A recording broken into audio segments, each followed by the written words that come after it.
arabiskt barn- och ungdomslitteratur i dagens Mellanöstern. På scenen kommer vi ha en förläggare, en illustratör, en författare från Jordanien, Palestina och Libanon.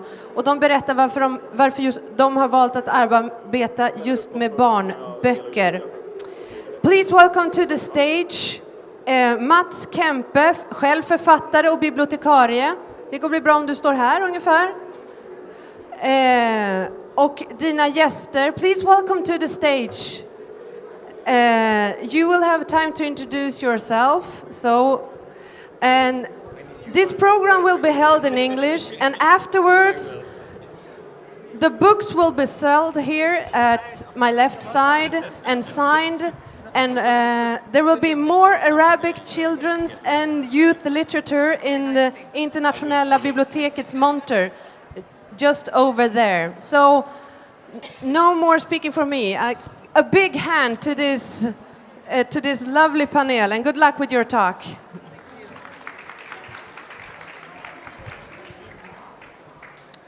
Thanks a lot. My name is Mats Kempe, and I will host this program. We met yesterday and talked at a seminar, so we decided we'd take off a bit from where we left yesterday.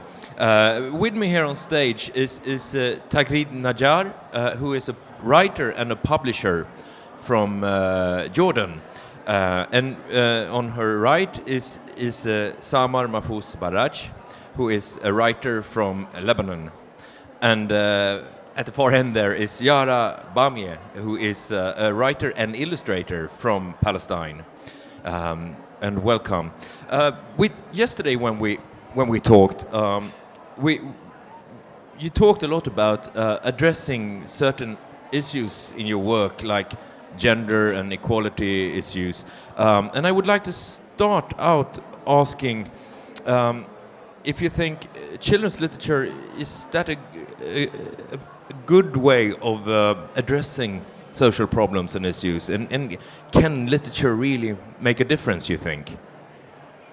And whoever wants to start can do that.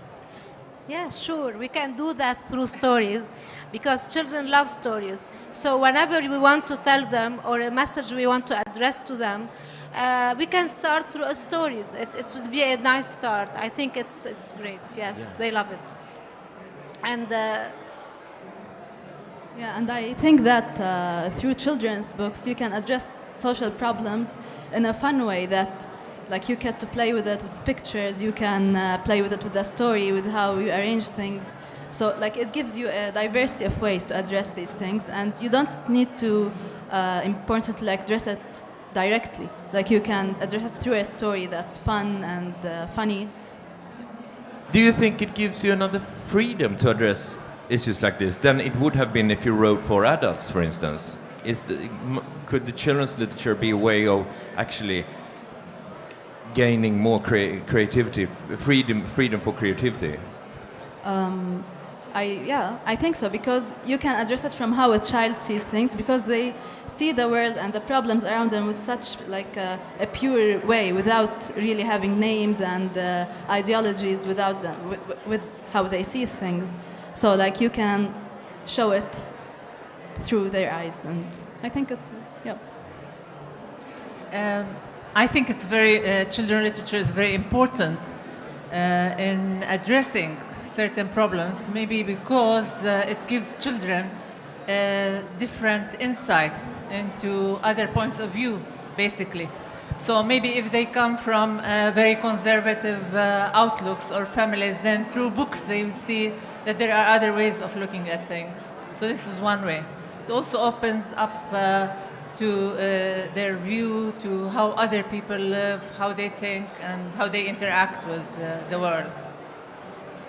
I know from our talk yesterday that you also mentioned that there is a discussion about censorship going on, what you can write for children and so on.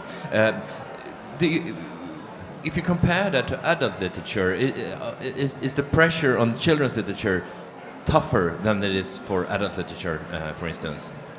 Yes, because I think everybody thinks that they are responsible for children and how they think. And that's the problem. The teachers and the parents think that We should be very careful with the messages we give to children. And so they are the censors. It's not the government. It's the parents and teachers that we have problems with. And the funny thing is we mentioned yesterday is that in our part of the world, children are bilingual. They study in English, Arabic, and French. So when it comes to reading in English or French, they are given nobody says anything about the books. Everything's accepted. But the censorship is put on Arabic books. Arabic books are looked at with a microscope, and they feel the right to say, you are not supposed to do this, you're not supposed to put this, that's the way it is. Yeah, so there is like a moral codex that is different from the Arabic literature and from the imported Yes. English literature, for instance. That's true. Yeah. And Samar. Yes, I agree with Taghreed, and I think that sometimes adults exaggerate in overprotecting their children. They shouldn't do that, because the children accept things more in a simple way, and they don't. Sometimes they are not affected as in a bad way, as maybe adults would think. Yeah. And Yara, do you have any thoughts on Yeah, this? I agree with them. Yeah. But I also think that kids are very clever when they come to getting messages from everything, from books and from parents. Yes, and they're really good at detecting lies. So when we're trying to create this protective environment, I think that we're underestimating them by thinking that we can affect them so much by a book, because they see everything, and I think they have this cleverness Yeah. of catching things. Can I give an example about this? In one of my teen books, and it's for teens, 14 plus, parents still look at the book as though it's for 6-year-old. So I got criticism from one school because in the book the father has a hubble bubble, and the thing is that in every house this is allowed, and they see their parents and their grandparents and all that. I know we shouldn't encourage smoking, but this is a book about reality. This is the way it is. So this is the difference we have. Yeah. I had a problem with a book I have. The title is My Mother and Smoking. It's a funny text about a little girl who tries to convince her mother not to smoke. So this book was criticized in many countries. It was considered as a book which might encourage children to smoke. But if they read the text, it's totally different. The mother stops smoking at the end, and the girl helps her. So it's really, weird. Maybe we should say something about the situation for you working in the Arabic language, because the situation is slightly different from us here in Sweden, because you have one language, one spoken language, which can differ quite a lot from different countries. Yes. And then you have the written language, classic Arabic, which is which everyone can read in these countries. So you have both a language, written language, which can be very international, and then you have a spoken language, which is quite, what should I say, limited to the region where you live, and the people around you that speak the same way. And they're a bit different from the other. Two different, you may say, languages. Yeah, and I was thinking about this, that there is, like, children can read in English a lot of things that they can't read in Arabic. Is that because you think that is because of this classic Arabic language, written language? Yeah, they try to preserve it so it can work as international communication. I think we all agree that the use of classical Arabic is important because children all over the Arab world can read it. But we also feel that we should have the liberty to sometimes use the spoken language. And as the spoken language, this is my personal view, as spoken language, children speak it like 24 hours a day. We should have literature in it also. So it doesn't mean that if we use colloquial in some parts that we are ruining the language. But this is how the educators look at it, and they frown, and we are not allowed to do that. Now what you are trying to do all authors is to use a simple language when we write the classical Arabic, and use the simple words that are kind of close to the spoken, to the colloquial Arabic. So to make it easier to the child to read, like to create an intermediate language, a simplified language to use in books. Almost like you create your own language within the classical Arabic, for the children. A simple language that children can enjoy and they can read. Yeah. And Yara, The children are already like familiar with the classical language. It's not like a thing that they only use in schools, because like children programs, songs, they're all in classic Arabic. And it's common to find like little kids imitating characters while speaking the classical language.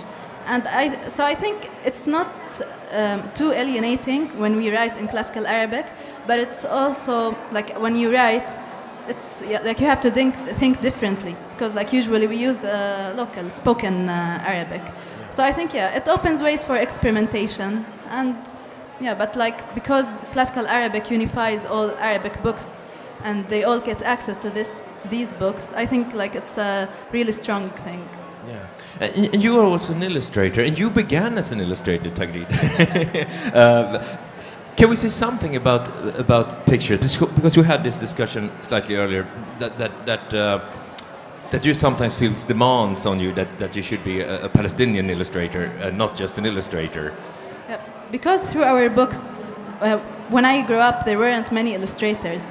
Arabic illustrators, especially Palestinian illustrators. So when I started drawing, people expected to see something different from a Palestinian illustrator that say from any illustrator from around the world.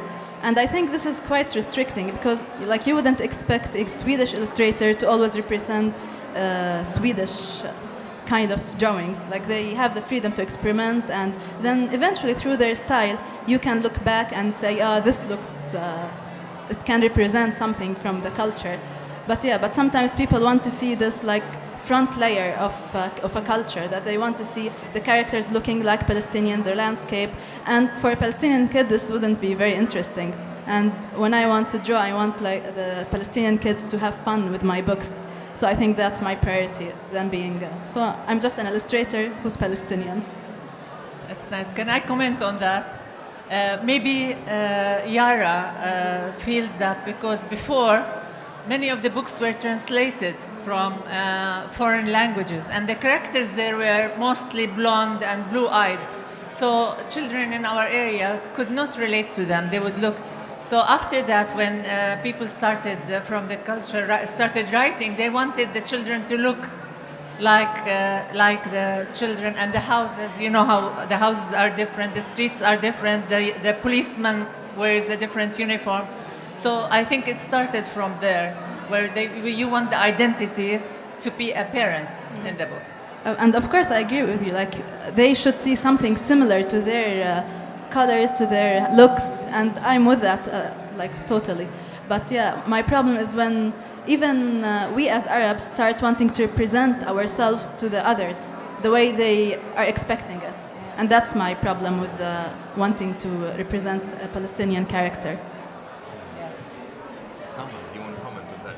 No. Yeah. No, I agree with them, but because I'm not an illustrator, but I understand her point of view. Yeah. We face the same problem too. Sometimes I write something, and I'm asked to change it because the other it's different, but in the other countries they might not understand it because it's too Lebanese. Yeah. So we change things so that it becomes appropriate. Pan-Arab. Yes, Pan-Arab. Okay. From my perspective, which is slightly outside, it seems to happen a lot of interesting things in the children's literature in your region at the moment, and very much thanks to you, I would say. But how do you look upon the situation now for children's literature, and in the future? What will happen in that field in the coming years? I think, if I speak for all of us, I think we're very lucky to be in children's literature at this point in time, because a lot is happening, a lot of change and positive change, and we have many more writers, more publishing houses and illustrators. We still have a long way to go, but I think we're on the right track. We're experimenting. We have publishing houses that experiment with different kinds. Of course, we still have quite didactic literature, but I hope with time that the good literature will be the one that survives. So Thank you. you are positive, Taghreed. Very positive. Good. And Samar? I'm very positive too, yes. In the last maybe 15 years, it has developed a lot. Children literature is a kind of booming. We have a lot of people working in the field, and this is really very good and very positive. Wonderful. And Yara, how do you look upon it? I think it's interesting, and it's you have to fight all the time, like trying to create your own style, trying to see yourself as an Palestinian, as Arab, and as an illustrator, especially that since this field is not really common, like we don't have a big background in illustrating. So yeah, everything's changing, it's experimental, there are so many things that you want to try, so it's exciting. Wonderful. Just to add Sure, one Samar. thing, for the past few years, publishers started to accept, to approve to change new topics. So this is really good. Before we couldn't write about these topics. So this is positive too. Wonderful. We look forward for your future work, and we will follow that. So thanks a lot for coming. And I will just say to you in the audience, Yara and Taghreed, they have books in Swedish where you can buy them here and you can get them signed. And all of them, of course, have books in Arabic. And I think you can buy them in Internationella Bibliotekets monter, in the stand of the International Library. So if you want them signed, this is a good opportunity. Thank you all for coming and listening. Thank you. Thank you. Thank you. Thank you so much. I agree with Mats. Passa på att köpa och få böckerna signerade.